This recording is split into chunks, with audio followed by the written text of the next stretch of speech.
मुश्किलों से कह दूं मेरा खुदा बड़ा है, मेरा खुदा बड़ा है, मेरा खुदा बड़ा है, मेरा खुदा बड़ा है।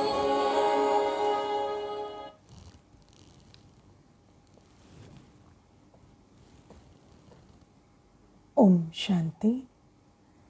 Let's begin with a few moments of self-reflection.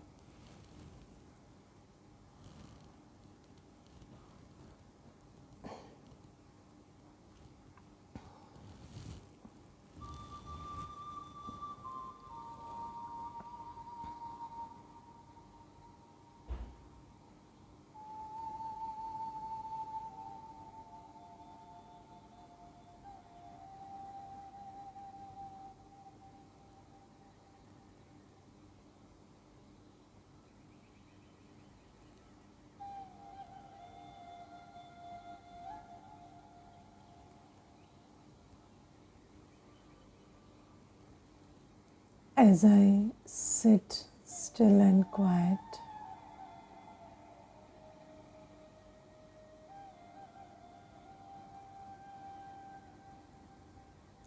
I ask myself, who am I?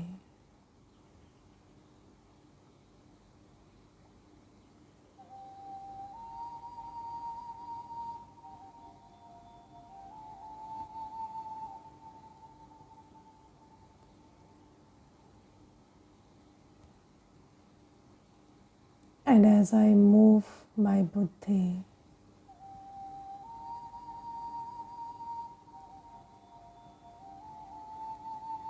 towards who I am,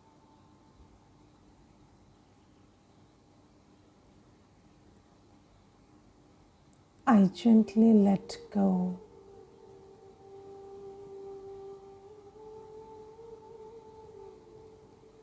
of that who I am not.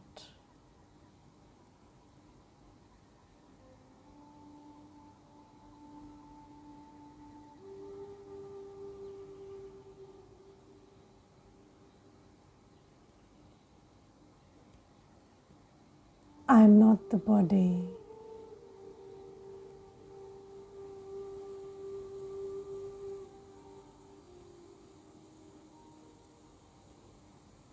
I am not what I have.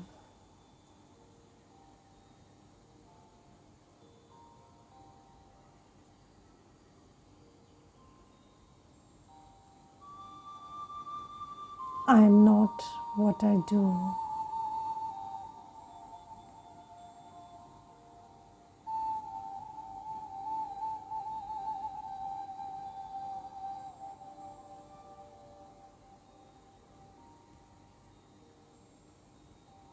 I am not even my sanskars.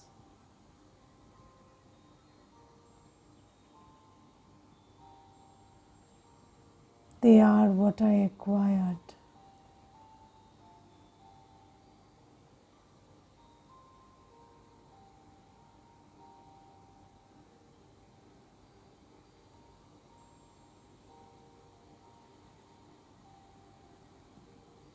I am just a pure being of light.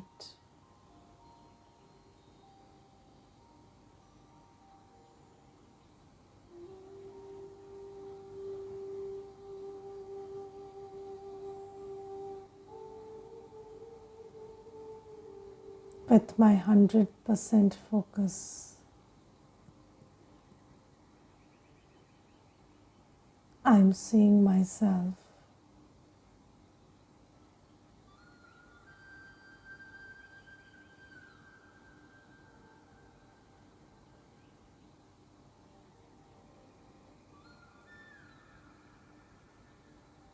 I am the star of light.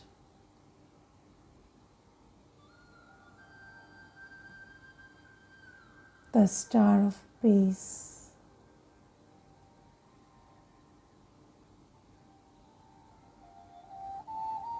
Located in the middle of the brain.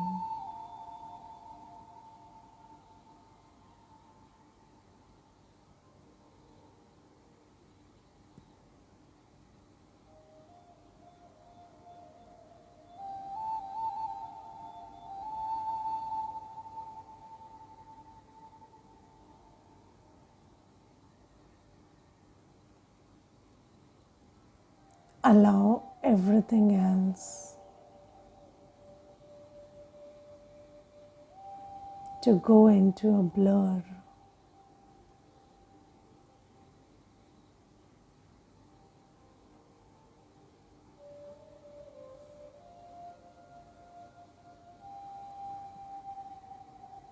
And let yourself see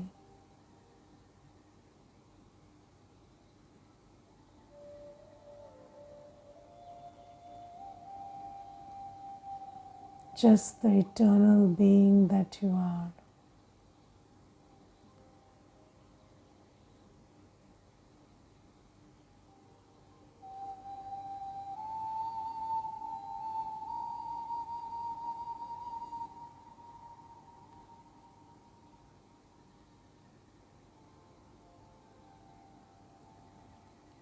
A shining star,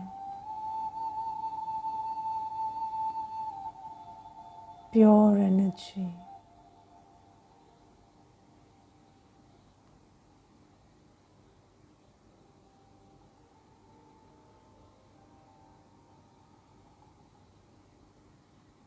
radiating the light of peace.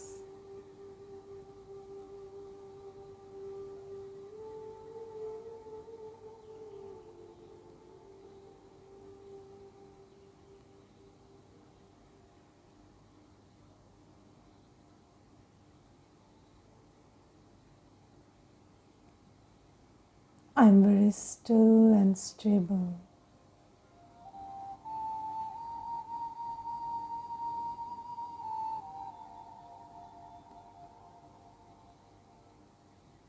In my position behind the eyes.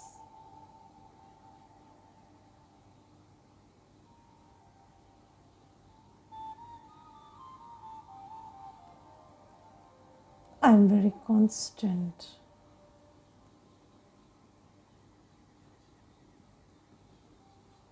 In my experience of peace.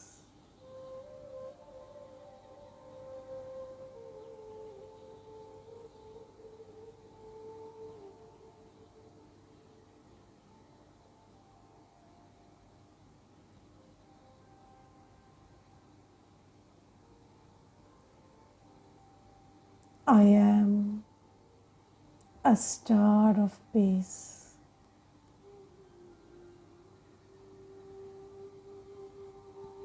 radiating the light of peace.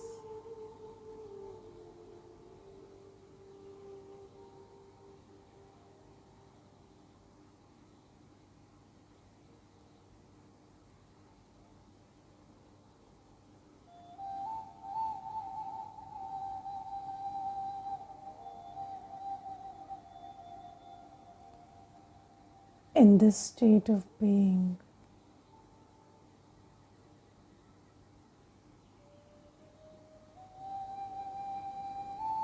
there is just one thought, peace, one image, the star of peace.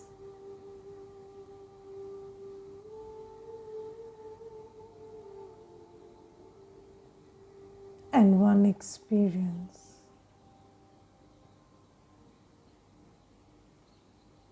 constant peace, absolute peace.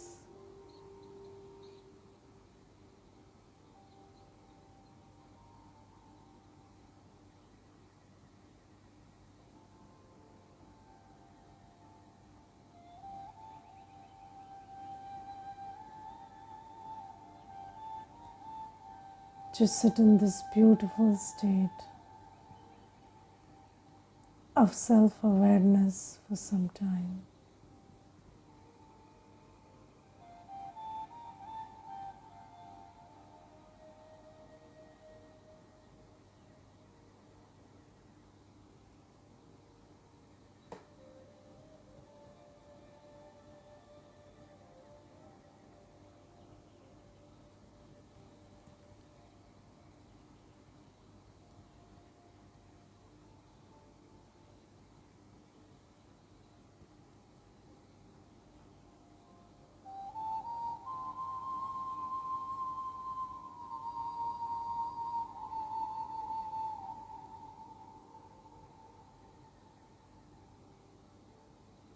Om Shanti.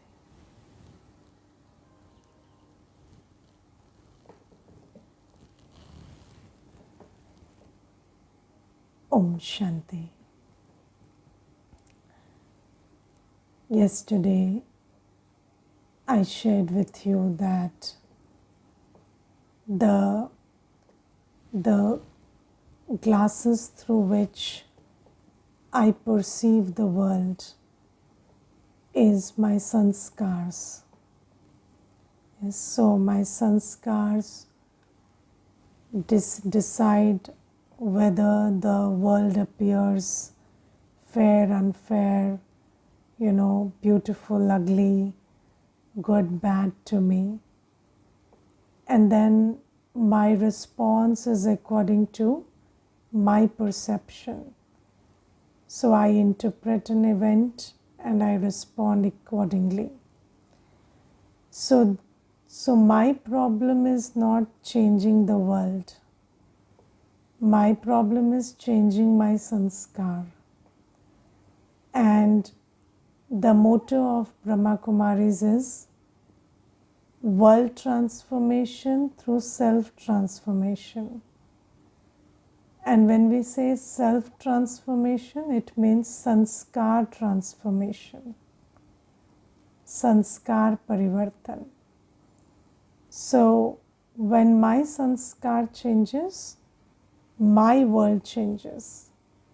And then my actions create the world out there. So when my world changes, my actions change and the world also changes. So this is how sanskar transformation leads to sansar transformation or world transformation.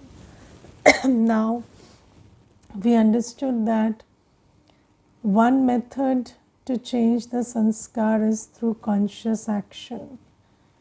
Just pay attention to what you are thinking, think consciously, act consciously, and then these conscious actions will create new sanskars.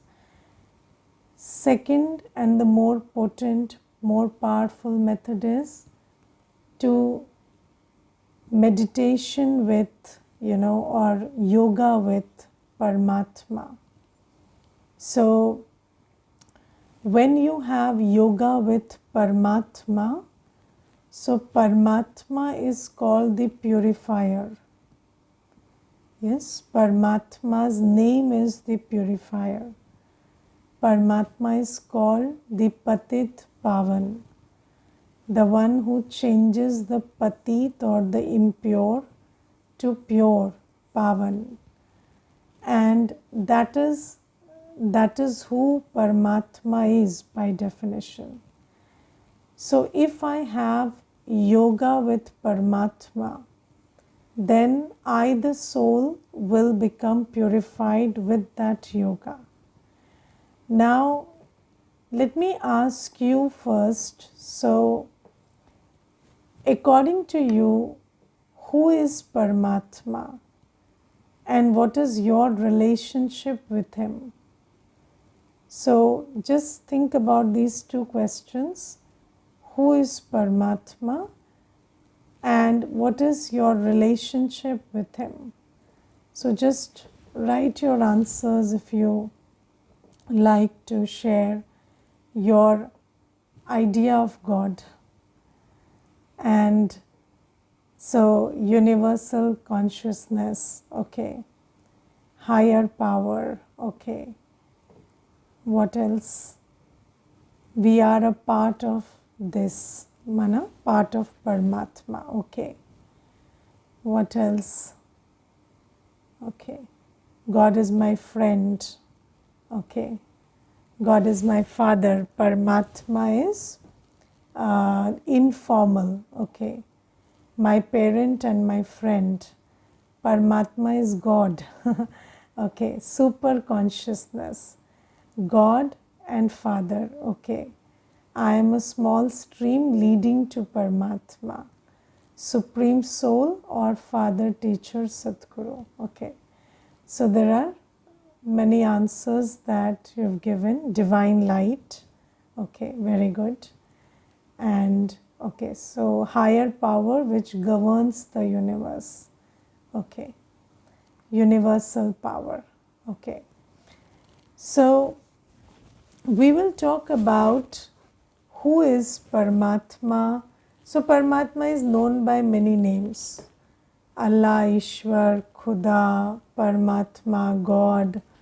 So when you take all these names, you are referring to that one. Okay, now summation of all consciousness which exists. Okay, so there is a lot of you have your own concept of Paramatma. Everybody thinks about Paramatma, and some people don't think about Paramatma. Okay, so there are many answers to this question when asked individually. But what we have to understand is, so when we say Paramatma, so Paramatma must be having a name, a form, an address, qualities. He must be doing something and not doing something. And there must be a relationship that I have with Paramatma. So when we talk about Paramatma, we talk about these 6 things: name, form, address, qualities, occupation, and the relationship that I have with Paramatma. Now, at the outset, I would like to talk about 2 things. There is something or someone, and there is your idea of something or someone. Okay? So, do you understand that my idea of someone is very different from someone?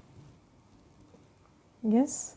So, when you say I have a relationship with my mother, father, brother, sister, spouse, child, do you have a relationship with them or a relationship with your idea of them? Are you living with people or are you living with your idea of them? Yes, this is a very important question, because if you think about it, you don't know who anybody is.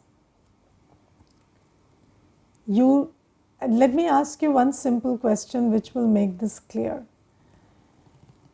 Does anybody in the world know who you totally are?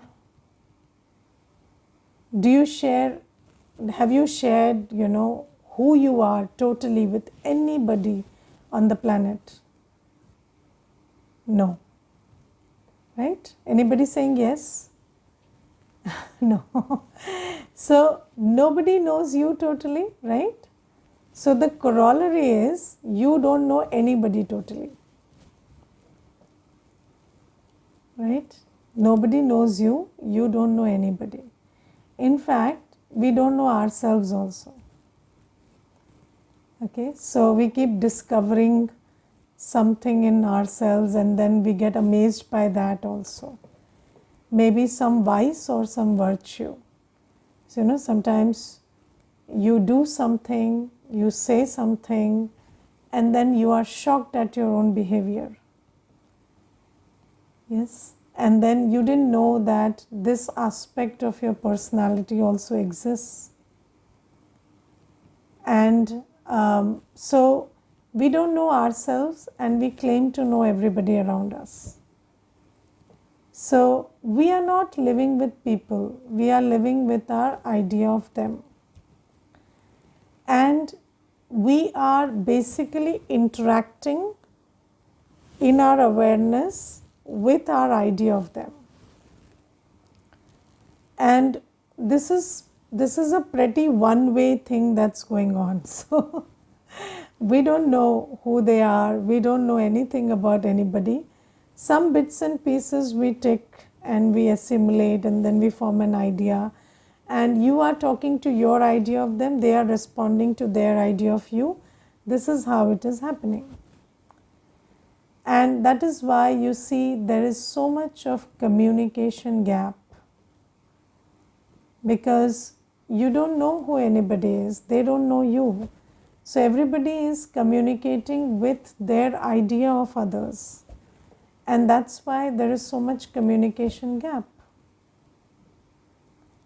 right? So when we don't know ourselves, when we don't know the people we live with, I'll give you one simple example.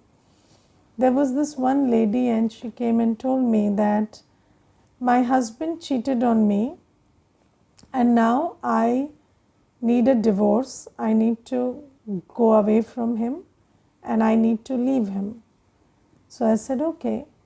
So what are you here for? So she said, I am not able to make a decision. So I said, okay. So let me help you with that. So then she said, my husband cheated on me, and now I can't live with him for 1 second under that same roof. So I said, all right, but when did you figure out? So she said, yesterday. And then I asked, and since when has he been cheating? So she said, for the last 7 years.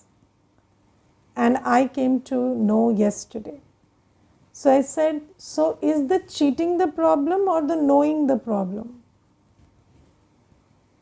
Because for 7 years you are living with that same person under that same roof.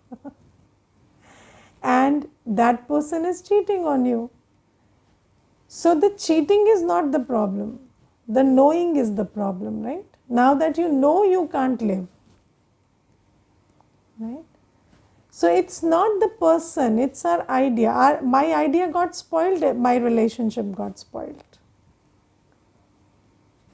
Right? So first thing is, we are living very naively in this world. We don't understand that there is no spiritual knowledge. We don't understand that, you think that you know everybody you're living with, but you don't know them. You are living with an idea that you're carrying within yourself. And then something happens and that idea changes. And then you find that your relationship got destroyed. But there was no relationship in the first place, was there? There was no relationship. For 7 years, that person is doing what they are capable of doing, and you are living with your idea of them. So, what I'm trying to tell you is that we don't know anybody, we don't know ourselves also, and that is why when we come to these spiritual classes, the first thing we try to know is, who am I really? And try to get back to who I am. Similarly, another pillar of this spiritual journey is getting to know Paramatma or God, because we don't know Paramatma as He is. We have an idea of God which was given to us by human beings, and then we have added our own ideas to it, and then we have a very subjective idea of God, which is not God, which is not Paramatma.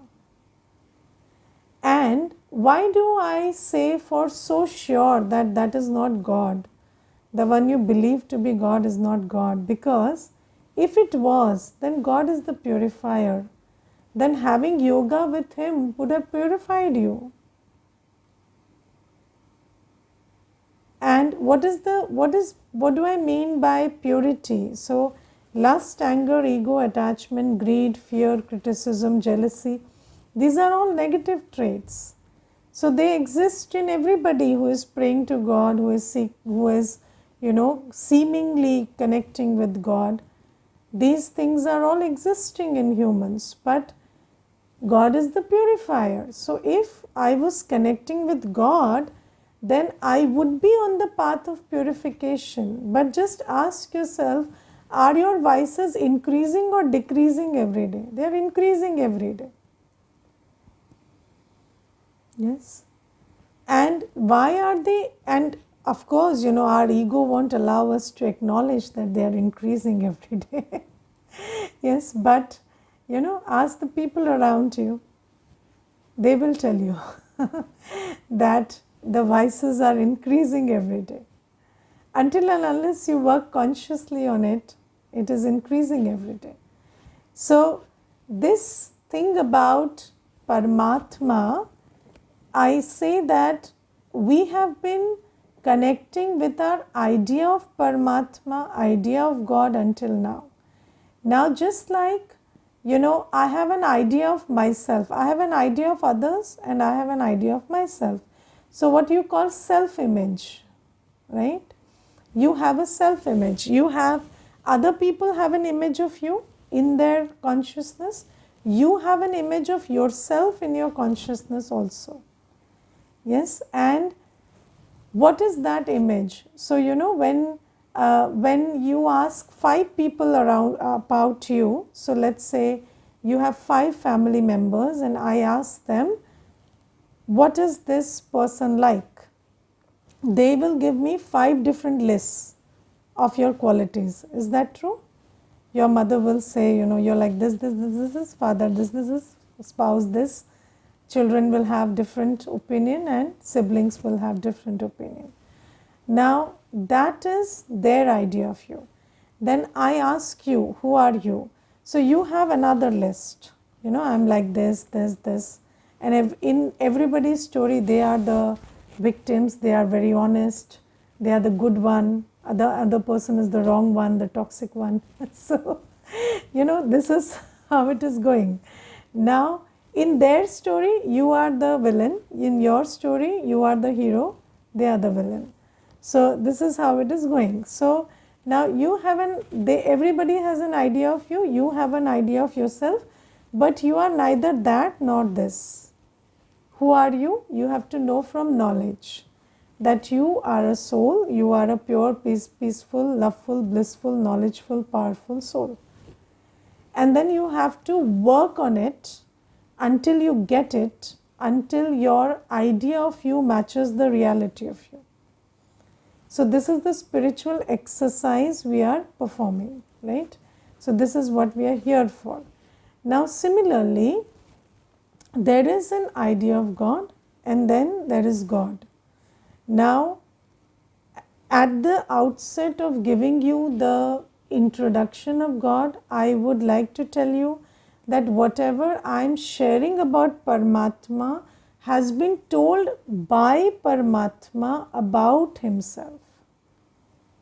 And how he told it, we will discuss in later chapters. But for now, you have to understand that God comes and tells us how he is. And that definition, that knowledge we will be sharing now and understanding. And then you try to think about it. You try to gauge whether this makes sense to you or doesn't. Just like, you were living with a certain idea of how you are, but then you got the knowledge of who you are really, and then you thought about it and it made some sense. That's why you are here continuing your sessions, correct? Everybody continues when what is told makes sense to them. So similarly, you have to now listen to what Paramatma tells about himself, and then check for yourself. So, when we talk about the buddhi in the soul, the buddhi is depicted by weighing scales, and the buddhi weighs everything. The buddhi discerns and decides. So, you as a buddhivan entity, so you the soul have a buddhi, and through that buddhi you gauge whether what Paramatma is telling about himself makes sense, or what other people have told you about Paramatma makes sense. Okay. So now, first question about Paramatma. Is Paramatma a who or a what? Is Paramatma a someone or a something? Is Paramatma living or non-living? That is the first question. Because There are, in many philosophies in the world today, Nirakar is fine, but is he a conscious being or an unconscious being? Something, that means Paramatma is lifeless. Is Paramatma lifeless or is Paramatma living? That's what I am asking. Is Paramatma a living energy or a lifeless energy? When you say something, it means that Paramatma is lifeless, living, right? So, Paramatma is not non-living, Paramatma is living, right? So, Paramatma is a someone, not a something. Yes, Paramatma is a someone, not a something. Paramatma is a living entity, not a non-living entity. Just like you see, you are an Atma, and Atma means living. You are a conscious Chaitanya Shakti. When we say Chaitanya Shakti, it means living energy. You are living energy. And what is it that is living about you? What is the life? How do you qualify something as living and non-living? When an entity is capable of creating thoughts and feelings, then that entity is called living. When you have a man and buddhi, that makes you living. When you don't have a man and buddhi, you do not create your thoughts and feelings, that's called non-living. So let me give you clarity about the fact that elements of nature also absorb vibrations. Yes, it's not like plants don't absorb vibration, water doesn't absorb vibration, air doesn't absorb vibration. Everything in this world, all the 5 elements of nature, they absorb vibrations, they receive vibrations, but they cannot create it. Yes, can you teach a plant to create its own vibration? Can you teach water to create its own vibration? No. It will reflect the vibration of its surrounding, because every non-living entity also has ether, and ether is the one responsible for absorbing vibrations. But when we say living, Chaitanya Shakti, so Paramatma is called Sat Chit Anand. Sat Chit Anand means Sat is truth, Chaitanya and blissful. So Chaitanya means Paramatma has a man and buddhi, mind and intellect, and Paramatma creates thoughts and feelings and discerns and decides. That is the thing about Paramatma. Now, Paramatma is Param Atma. Just like an Atma is living entity, Param Atma is also a living entity. Now, second thing, can a someone be everywhere, or someone has to be somewhere? Yes, so you have to think about this. A something can be everywhere, but a someone has to be somewhere. They can't be everywhere. You, the soul, are a someone. Can you be everywhere? You can't be everywhere. You have to be somewhere. So Paramatma is also a someone. He can't be everywhere. That Paramatma has to be somewhere. Yes, so if it is air, it can be everywhere. But if it is a soul, Paramatma, that Paramatma has to be somewhere. That Paramatma is not some Tattva, all pervading Tattva, that it can be everywhere. And even using that it as a pronoun for God is wrong. But you see, we have only 3 pronouns, he, she and it. And the thing is, you see, God is neither a he nor a she nor an it. So then what do you use for God? So we use a he, but then God is not a male or a female, but you don't have a pronoun for the genderless, so we use a he. But the thing is, God is not an it, neither a he nor a she. So Paramatma is a living being of light, just like the soul. Right? And Paramatma is not everywhere. Paramatma is somewhere. Is he also limited like us? No, he is not limited like us, because why do we use this word Param with Paramatma? Because Param means supreme. And what makes Paramatma supreme? Note down this very well. Paramatma is supreme because, unlike the soul, Paramatma doesn't come into the cycle of birth and death. Now you see, we discussed in the chapter of the soul that the soul is right now in a depleted state.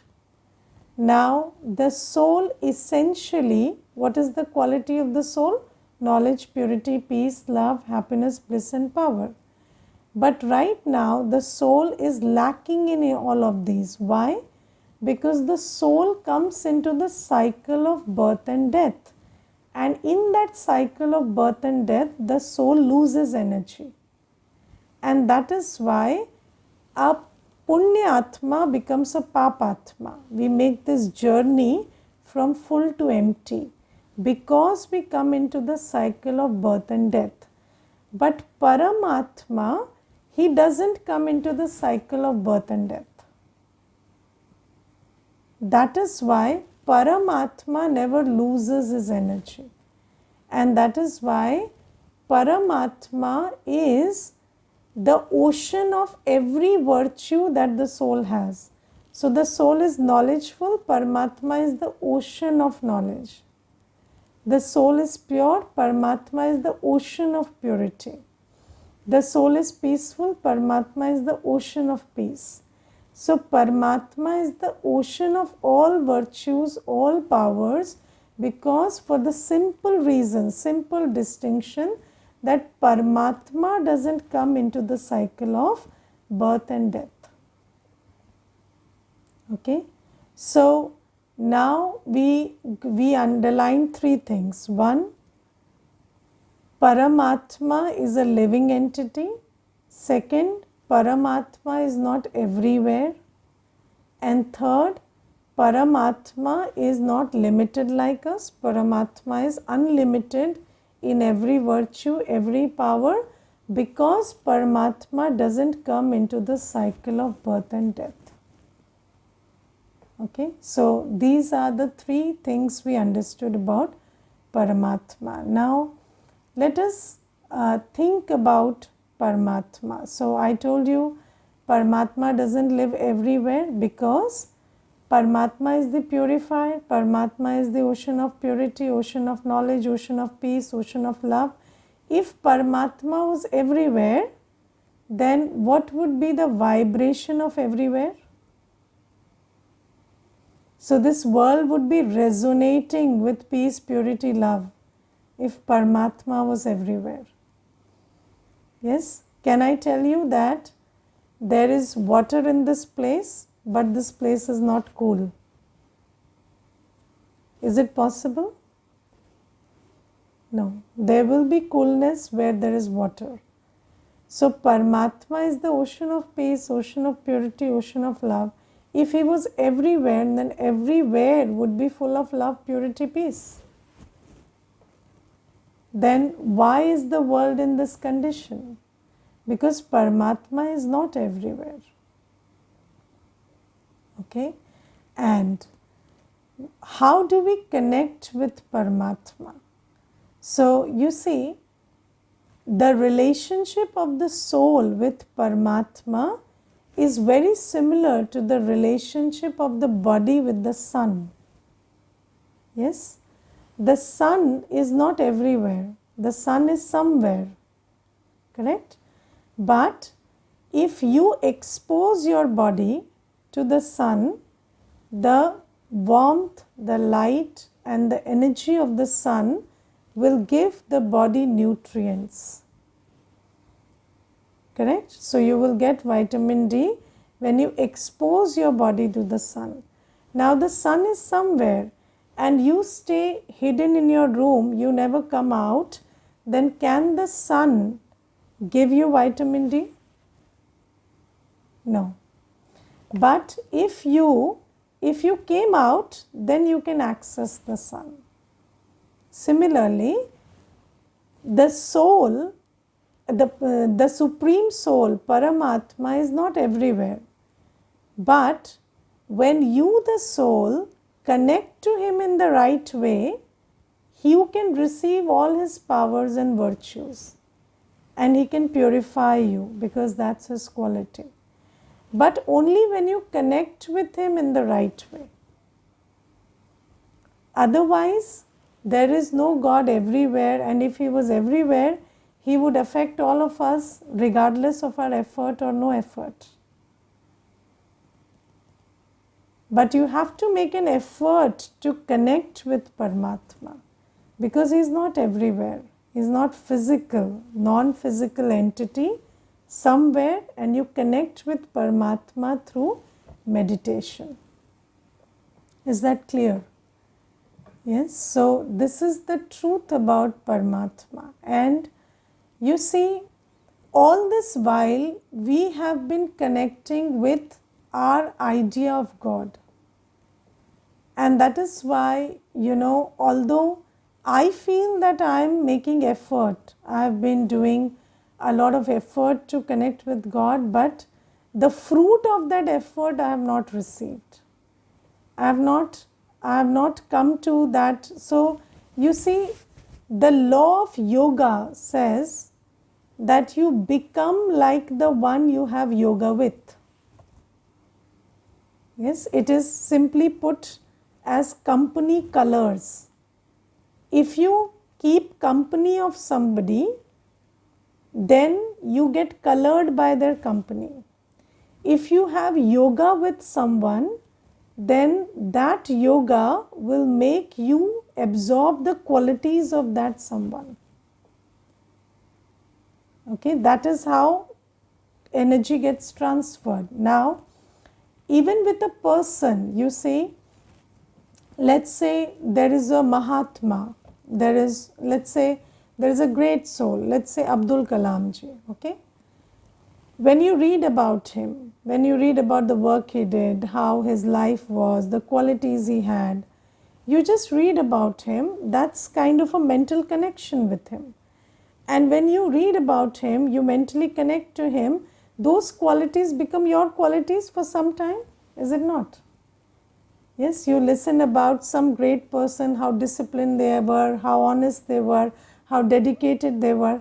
For some time you feel inspired and those qualities become your qualities. True, right? So, if I am connecting with Paramatma, will my qualities not change? They will change. But why am I not changing? Because I am not connecting with Paramatma. I am connecting with my false idea of Paramatma. Yes. Now let's take an example to understand this. Suppose somebody is a very great soul, but you have a wrong idea of them. Okay? And you meet them and you connect with them, you talk to them, you are in their proximity, but you will not be able to gain anything from them because you are carrying your own idea of them, which is not them. So that idea blocks your connection. So with Paramatma also, because human beings gave us an imperfect or untrue idea of God, that's why we couldn't connect to him. And that's why we didn't get the benefit of that connection with Paramatma. Now you see, Paramatma is called Patit Pavan, Dukh Harta, Sukh Karta, Mat Pita, Bandhu Sakha. We have so many praises for Paramatma. So when Paramatma is called the Dukh Harta, Sukh Karta, the bestower of happiness and the reliever of sorrow, then why is my sorrow not relieved? Why am I not getting happiness? Because I am not connecting to Paramatma. If I did, my sorrow would be finished and I would be drawing happiness. Right. So this is the biggest thing that, because of which we are doing everything. We are making full effort to connect with God, but that effort is not yielding the result because all that we are connecting with is our idea of God, not God. Okay. Now, first thing we understood is Paramatma is not everywhere. So we understood who he is not, where he is not. But where is he?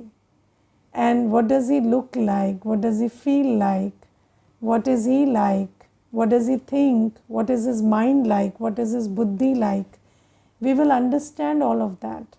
And only then can you connect with Paramatma as he is. Now here I would like you to understand that the all connection and relation that the soul forms is through the man and buddhi. Yes. So you connect to a person also through man and buddhi, through the mind and intellect. You think about them, you interpret their behavior. That is how you form your relationship. With Paramatma also you connect through man and buddhi. And you connect with Paramatma in the right way when your man and buddhi has the right idea of Paramatma. Okay, so that is what makes the difference. Now, and let me tell you, there is another thing which is called faith. Okay, so there are two kinds of faith.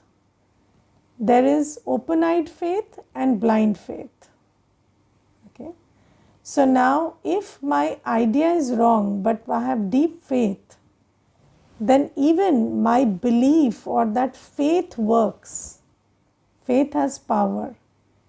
But when my faith is open-eyed, what I believe and what is true coincide, then I get full benefit. Yes, let's say you are not an honest person, but I believe you are honest. And I keep telling you all day, you're very honest, you're very honest, you're very honest. So my faith can also make you have some honest action towards myself. Yes, so that is the power of faith. But that is not who you really are. But if I had the same faith in somebody who is really honest, then I would take full benefit. Okay, so in bhakti also the power of faith has worked. Although the truth was not there, we didn't know who God is, we had false ideas about God, but still the faith worked. But here, now I have faith and I am trying to know who God really is, and with that faith, if I connect with God, then I will take full benefit of the purifier that he is, of the remover of sorrow, bestower of happiness that he is, of the one who gives liberation and liberation in life. So he has many roles, he has many qualities, and I will take the full benefit of that if I have faith plus knowledge. Okay, I know who is and I have deep faith. So I will tell you one thing. Here what we are learning is Rajyoga. Okay, so what you are learning, this path of yoga is called Rajyoga. And Rajyoga is an amalgamation of three principal yoga: Bhakti Yoga, Jnana Yoga and Karma Yoga. Okay, so Bhakti Yoga means faith and love. Okay, so you need faith and love for God, not compromisable, mandatory. Without faith and love, knowledge doesn't work. So you need faith and love. Bhakti Yoga is a part of Raj Yoga. Second, Gyan Yoga, you need the true knowledge. So, Gyan Yoga is important. Then Karma Yoga. If you're connecting with God and doing negative action, then this doesn't work. Or you cannot say that I'm having yoga with God, and while I'm doing action I'm shouting at people and criticizing everybody and doing vikarma. So it is karma yoga. So you are a meditator when you're meditating, and you are a meditator in life. You are a karma yogi. Even when you are doing action, you have that quality that you have drawn from God in your meditation. So, Paramatma is the ocean of knowledge, ocean of peace, ocean of love. So, when I have connection and yoga with that Paramatma, I am loveful, peaceful, powerful, pure, and that will be reflected in my action. I cannot have a karma jivan and a yog jivan alag alag. No, it doesn't work like that. It's not like you do karma separately and then you have a yogi life which is separate. No, it's integrated. So you have yoga with Paramatma, and then when you are in action also, your actions are yogic. Your actions are full of love, peace, purity. You talk, your voice is full of love, peace, purity. You act, your every action is full of love, peace, purity. That is, so these are the three aspects of yoga through which we connect with. All these three put together becomes Raj Yoga, and Raj Yoga is what we are practicing here, we are trying to understand here. So for today we will finish at this. You think about what we talked about Paramatma today, and we will discuss more later. Now there's one question. So the question says that I have been out of job for some time and I feel very anxious and feel depressed while sitting at home, and I would please pray for me so that I get a job soon, so that all my anxiousness and depression goes away. Okay. So you have to understand that you are not anxious or depressed because you don't have a job. Okay. You are anxious and depressed. That is your state of being right now. And not having a job is just making you address it or acknowledge it or come to face with it. Right? So you see, if you have the sanskar of anxiety, the sanskar of creating sadness, and you go to an office, what happens is you are distracting yourself for some time. So because you are distracted for 8 hours, 9 hours, you feel you're fine. But you're not fine, you are distracted. And then when you come back, you are the same anxious, depressed person. Right? So that is something. So just like when you have an illness, you take a painkiller, you don't feel the illness for some time, and then you think the illness is gone. No, the illness is not gone. The illness is there, you're just not feeling it because you've taken the painkiller. So all our distractions in life, they are our painkillers. They don't make us recognize the illness that we have within. So you will not become free from anxiety and depression if you go to office. I will pray for you, that's a different story. I will anyways pray for all your well-being. But you have to understand that what is being taught in this course, that is going to help you relieve and release yourself from anxiety and depression. Okay? So you practice that, and that when you apply, then you will be free from this illness that the soul has. And you see, here I would like to tell you 4 things. There is something called spiritual, then there is psychological, then there is mental, and then there is physical. Okay? So first I have a spiritual illness. Okay? that spiritual illness becomes the illness of the thought and the mind.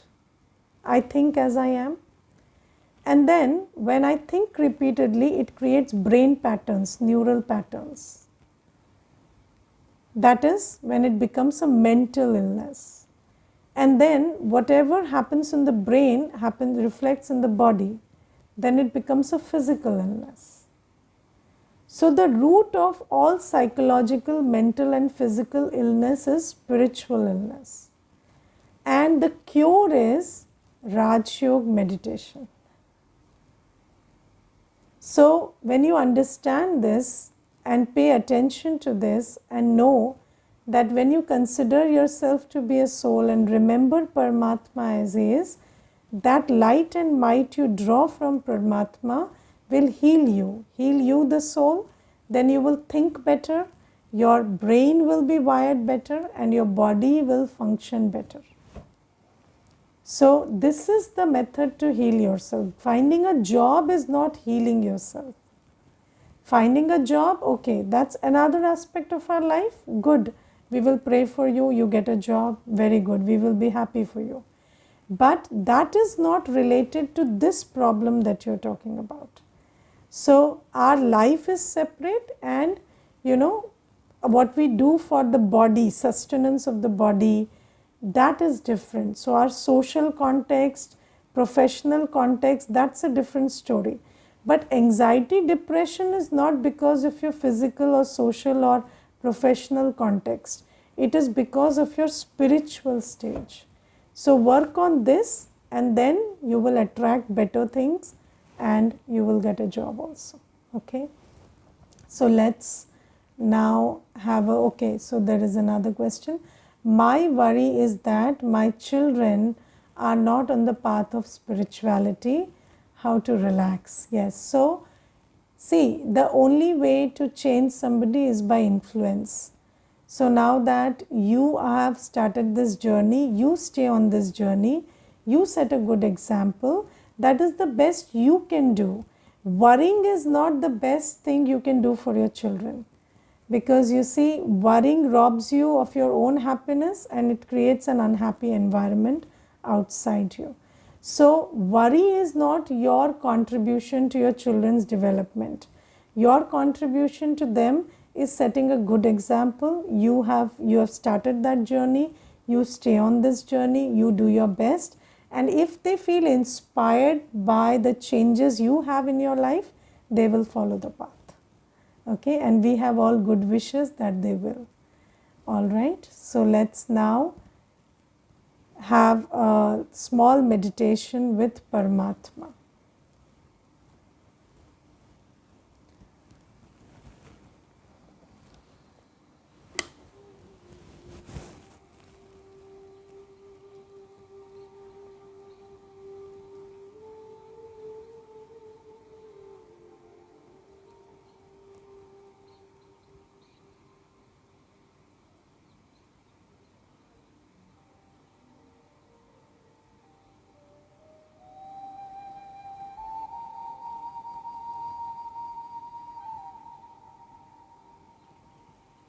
I see myself as I truly am.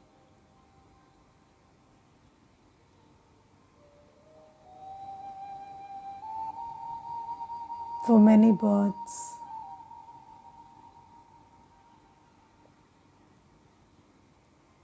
I have thought about myself in many ways.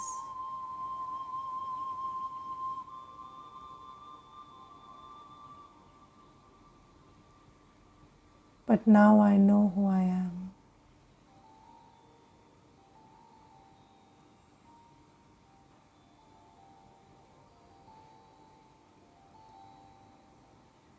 I am a pure, living being of light.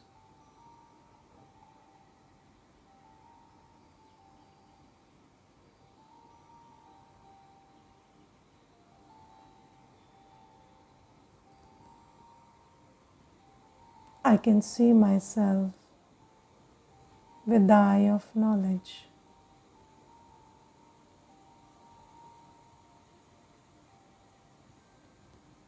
sitting behind the eyes,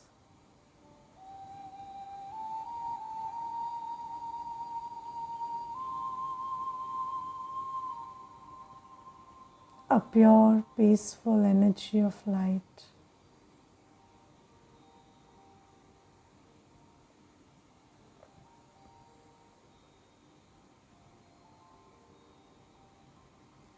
The one who thinks peacefully and creates peaceful feelings.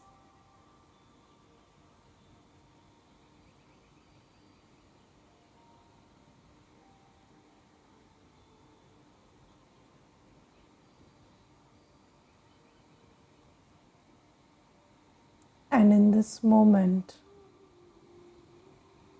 of soul consciousness,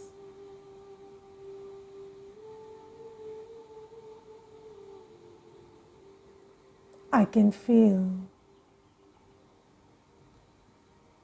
the presence of the Supreme Soul, Paramatma.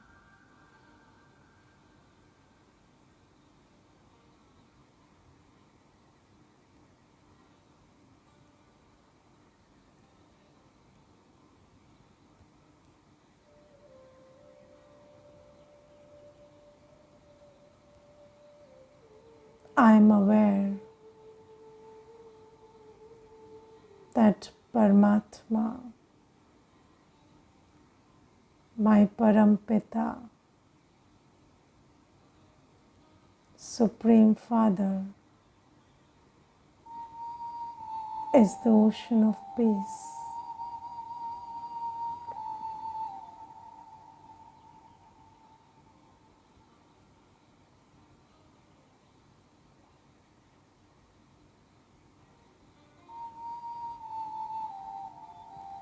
I can feel my Supreme Parent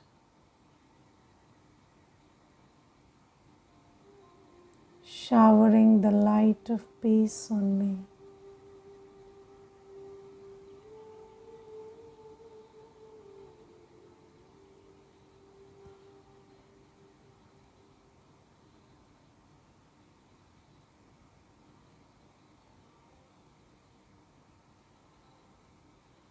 My Father is sending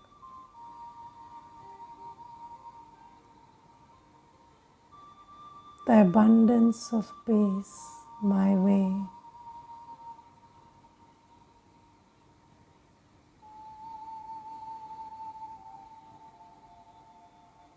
And as I soak in these vibrations, I am also changing into the Master Ocean of Peace.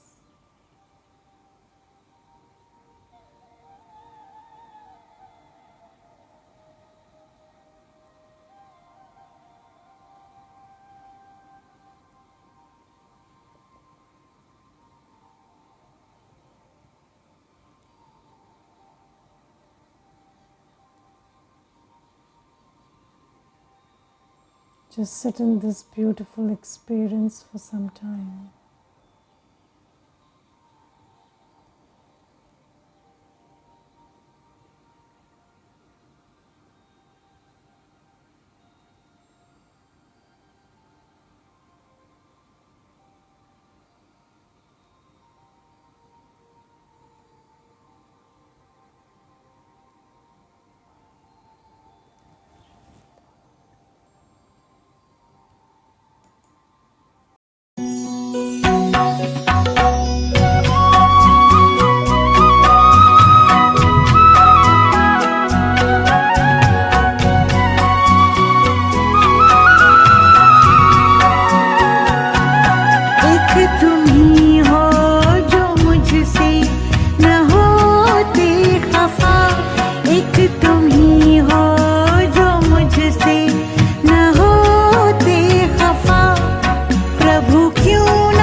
कि तू